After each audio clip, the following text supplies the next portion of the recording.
Okay, so I chose to talk about the theme identity in both House on Mango Street and Wise Blood. So I know that these two books are really different, especially in the length of them and how they're styled. In House on Mango Street, it's split up into 44 different vignettes, which can each be read separately as little short stories. And in Wise Blood, each chapter is really long and they each play an important role in helping us figure out who our characters are. But the books are also similar because they both share the theme of identity. In Wise Blood, our main character, Hayes Motes, struggles to find his personal identity by denying who he's supposed to be. And this is different than Esperanza in House on Mango Street because she's stuck between two different worlds, which is the one of her Latina heritage and the one of her current life in Chicago. And she can't really find somewhere she belongs. And in order for her to find her identity, she feels like she has to belong. So this brings me to my thesis, which is while The House on Mango Street by Sandra Cisneros and Wise Blood by Flannery O'Connor share the same theme of identity, both explain and describe different ways one can struggle with finding who they're supposed to be. So, like I mentioned earlier, Esperanza's inability to find her identity comes from not finding a place where she can belong.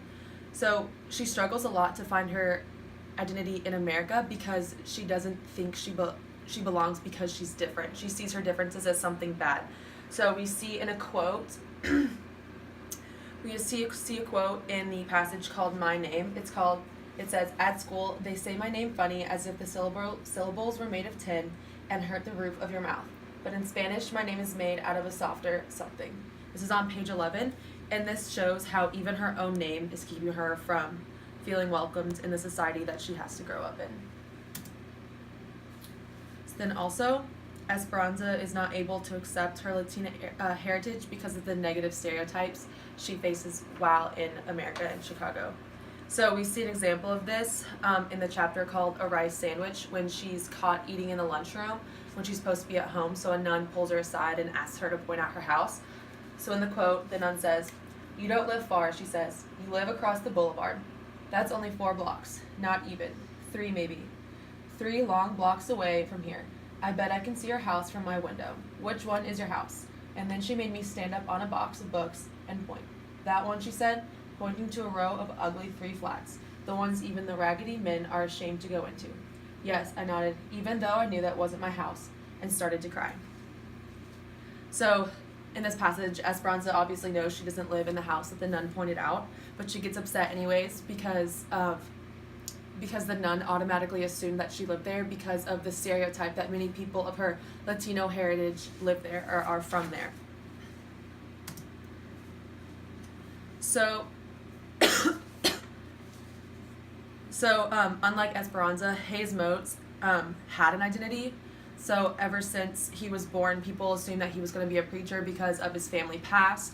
And also, in the novel, in the beginning, when he's on a train and when he's traveling back to his hometown, we see that people mistake him for a preacher by the way he dresses. So he struggled with his identity because he tried to deny it. He basically tried to convince others that this wasn't who he was, and I feel like also he was kind of trying to convince himself that that's not who he was. So we see this in the very beginning of the book for the first time when he's denying who he is, when he's talking to a taxi driver. So the taxi driver's talking to him, and he says, "Where do you hear about her? She don't usually have no preachers for company." "I ain't any preacher," Hayes said. "You look like a preacher. That hat looks like a preacher's hat." The driver said, "It ain't. It's just a hat," Hayes said. "It ain't only the hat," the driver said. "It's a look in your face somewheres." So aside from this quote, this really wasn't the only time that Hayes is caught trying to deny that he's a preacher. When he went to go see, I forgot the woman's name. There was a Miss Watts, I think it was, the woman that was the prostitute. When he went to go see her, the first thing he said was basically, "I'm not a preacher," and he's like, even if someone doesn't even say it to him first, or if someone doesn't bring up the mention of Jesus, he automatically feels like he needs to push his belief of not believing in Jesus on them. He feels like he needs to constantly tell them that this is not who he is, even though he continually dresses like he's a preacher. He talks like a preacher, and even though that he denies who he is, I feel like he doesn't know who he is, and he tries to deny it to other people and make them feel convinced of who he's supposed to be. So, in conclusion, Esperanza struggles to find her identity between her Mexican heritage and her current life in Chicago, and Hayes struggles to find his identity because he is stuck trying to convince others and himself that he is not what he was meant to be.